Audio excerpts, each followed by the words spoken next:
Isang ganit ang bangon o pasigir at agigda di mong adlaw na maghabol kay bugnaw. Siya pagkakaano.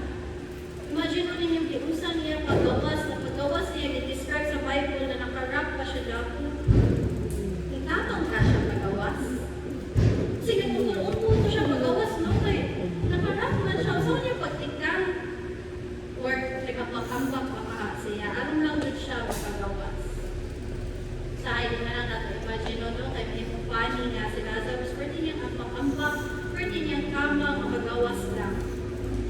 Nato imagine nun, kaya masing matay mo kung horror, no? Kung paano Netflix, makakalo mo, pasabot, ato ganing mga apat sa horror film, sa Indonesia, Malaysia, nag-irap na sila, na naayos sa nila ang deadly foods.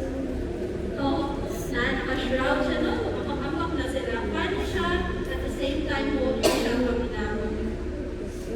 Pero, halika sa ingo sa scripture, hindi pa siya fully free sa iyang pagkagapos. Pero nagtubag siya sa tingog ni Jesus. Kada adlaw, samtang makapata-pata, we are like Lazarus. We respond to the call of Jesus. We rise because He calls us. Magpakabuhi ta, kung tabangan nato atong kaugalingon, aron ipakita ang kadaugan sa pagkabanhak. Sama ni Lazarus, usahay, dili ta makasabot ug giunsa nato pag-survive. Ug giunsa nato pagawas sa hit-hit kayong nga sitwasyon. In this era of self-pity and social media filters, it is easy to feel depressed. Ano man? Social media sets unrealistic standards of beauty, healthy, kung usay sexy, di ba? Usay kitang mga chubby, magbuod po tayo at ma-depress. Hindi na lang halos mukha ko, no? Mga filters sa social media. Ang ilang way of success, ang ideal partner nila, dili na nato makita unsa kanito ang atong life tungod sa unrealistic standards na ginaset sa social media. Mag-self-pity na ta, ma-depress na ta. Let us be kind to ourselves. Instead, follow the calling, not the trending. Be kind to yourself. Say, self, let's take it one step at a time. If Lazarus was able to come out, nabounded siya, when Lazarus came out, Jesus commanded the people, unbind him and let him go. That's the third person. It involves the community. When Lazarus came out, Jesus commanded people.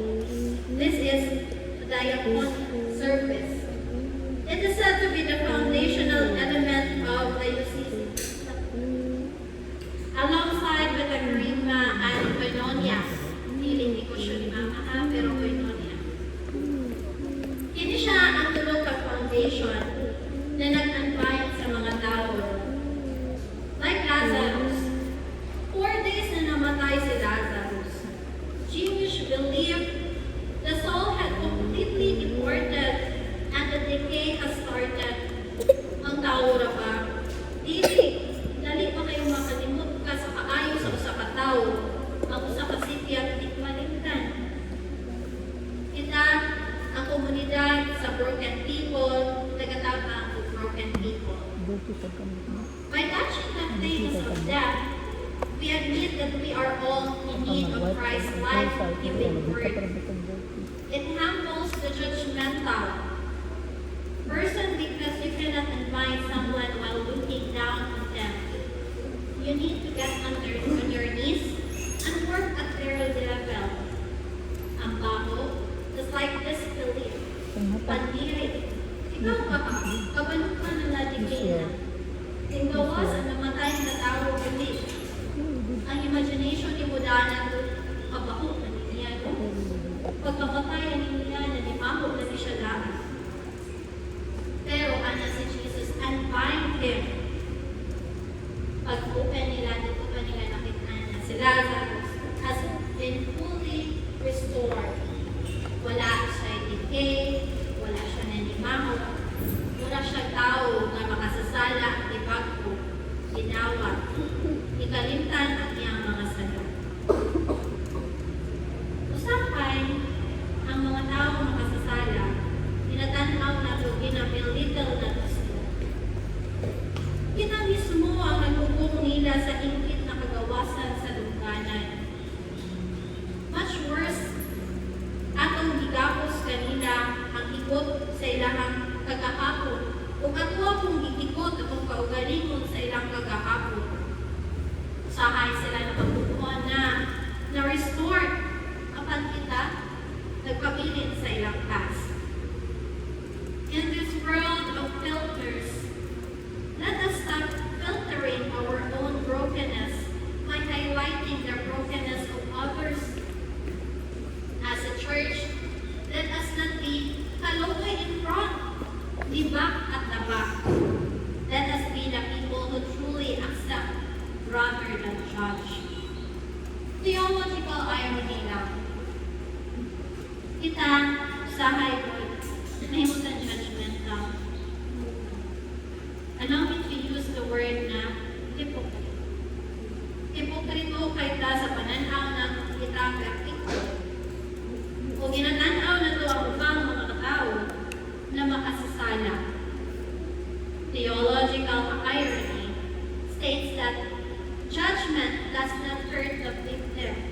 Kung yun sa nanimong pag-judge ang sa katao, imuhan na kay muna isulod sa kasingkas. It drops the judge. Well, Lazarus, in your life is walking free in the grace of God. Naragapon ka sa gawa sa lugnanan, pulled into the bondage kung dili na to i-free ato ang isig katao o ato ang kaugaling. Reminder lang, ang pag-chismis o judgment are not just words, they are bricks. We think we build wall para protektahan ang kaugalingon na mahiusa sa makasasala. But actually, we are building our own grave. Kita ang nagpabilin sa deception. Iilad nato atong kaugalingon na mas maayo ta sa ubang tao. Sa mga tao nakita nato ang sala, sa mga tao na ginuso, itagaan ikayon sa Ginoo nga magpagpo. Pero kita ka-build wall. Wall para kita malukong sa tuang kagahapon. But while we check also out on how we treat others, di ko na ito ipagpuntan kung iunsa na ito pag-treat at itong kaugalingon. Let us help one another, and in doing so, let us also help ourselves through Christ. Now, my final reflection and challenge to you. Before we end, let us look into our hearts and reflect. Unsang matang na miyembro kita sa simbahan? Ikaw ba ang sama sa mga taong mintabang uligid palayo pag-abri sa stone para maabri ang lugnanan ni Lazarus? O ikaw ba ang taong nagpabilin, paghukom, pinaagi sa mga masakit na pulong? Sa iyong kaugalingon, do you sabotage yourself because you're afraid to fail? Ato bang ginapaundangan ng mga tao ingnon ka, dili ko maayo anong utangan para kung ma-fail kita, wala din ka, hiningan ikaw ka hindi ko maayo. Or, i-accept na to ang flaws, kung ina na to itong kaugalingon, I can do this. Let's accept the challenge. Let's take it one step at a time. Today, Jesus calls us to be part of someone's healing, not hurting. Be part of the restoration, not rejection. And that mission of mercy includes our own healing. Let us pray. Father, thank you for the chance to reflect on our own lives.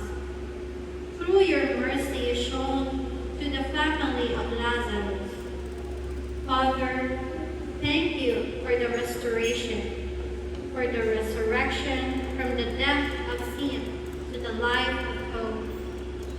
Thank you for your mercy. When everything seems impossible, your mercy makes it possible. Thank you for this church, the community that helps and bind one another from the tomb of sin. We confess that there are times we smile at others' downfall to cover our own darkness. Thank you for waking us up and calling us like Lazarus. In the name of Jesus,